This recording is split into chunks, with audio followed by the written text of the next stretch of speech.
Ben voilà, ben la plus belle chose, Seigneur, c'est vrai que c'est d'appartenir à Dieu. Moi, j'ai mon foyer qui appartient. Moi, j'ai été une fille que j'étais jeune et bien dans ma vie. Moi, à l'âge de 9 ans, ma mère est tombée malade. Et je vous dis franchement, ça, on a souffert terrible. Et puis, j'ai grandi comme ça. Et puis, je vous dis franchement, j'avais un bon foyer, un bon mari. 2 enfants en bonne santé, mais ma mère, ça fait 40 ans qu'elle est malade. Elle a tombé à 36 ans. Et puis moi, comme je me levais, que je voyais tout ça, ma mère a manqué de mourir plusieurs fois, elle est rentrée à l'hôpital. Et puis comme je voyais tout ça devant moi, et ben, je disais à lui, quelle vie. Je dis, on serait mort, on se resserre. Ben, parce que quand tu vois tes parents qui sont toutes jeunes, et puis tes parents, c'est toute ta vie, c'est la vérité. Et puis après, on est parti en mission, c'est la vérité, on est parti en mission. Et puis les gens, quand je les voyais, Seigneur, ils avaient une paix sur eux. Et je les voyais, puis moi je disais toujours à lui, je voudrais que ma mère aille là. Regarde, mes parents ils seraient là, ce serait pas bien. Moi, je vous le dis franchement, j'ai ma mère, mais c'est comme si que je ne l'ai pas, je n'ai plus jamais rien faire avec ma mère, tout ça. Et ça, c'était un empire. Moi, je dormais la nuit. Et je dormais la nuit, puis des fois, je pleurais. Parce que cette maladie-là que ma mère a eue, la sclérose en plaques, je vous dis ça, et à 40 ans, on ne l'entendait pas. Et puis, à part ça, tout était bien. Alors, elle a tombé malade, comme fois, je disais, tout était bien. Et puis, combien de fois que je pleurais, et je dis, pourquoi elle, pourquoi elle?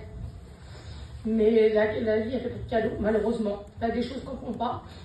Et puis après, on a parti en mission, et puis je me suis approchée de Dieu, tout ça. Et il y a un serviteur qui a prié pour moi, qui m'a retiré de toutes les angoisses, la paix, la joie. Et je vous le dis franchement, la plus belle chose, c'est vrai que c'est d'appartenir à Dieu. Si je n'aurais pas Dieu dans ma vie, mais regardez autour de nous, il n'y a plus rien qui va.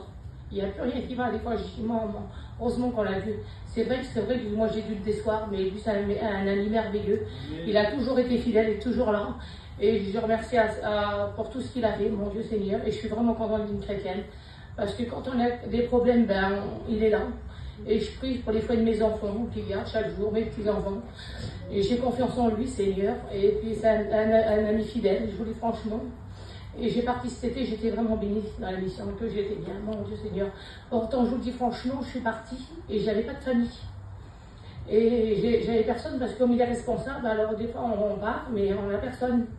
Et là, j'étais contente de revenir là parce que j'y vais retrouver mon petit-fils, il va voir ma famille, parce que j'étais vraiment contente d'être venue là. Parce que j'avais mes 2 nièces des 2 côtés. J'avais mes cousins, mes cousines, tout ça, et j'étais vraiment bien dans cette mission. Malgré qu'il y avait des petits trucs, je vous dis franchement, mais Dieu a toujours été là, et j'étais vraiment bien, et puis je vous dis franchement, ben, quand je vois Virginie, elle me bénit terrible, Virginie. Quand elle me parle, elle me bénit terrible, je ne peux pas vous dire. Et que Dieu vous bénisse. Et celui-là qui n'a pas une expérience, qu'il en veille.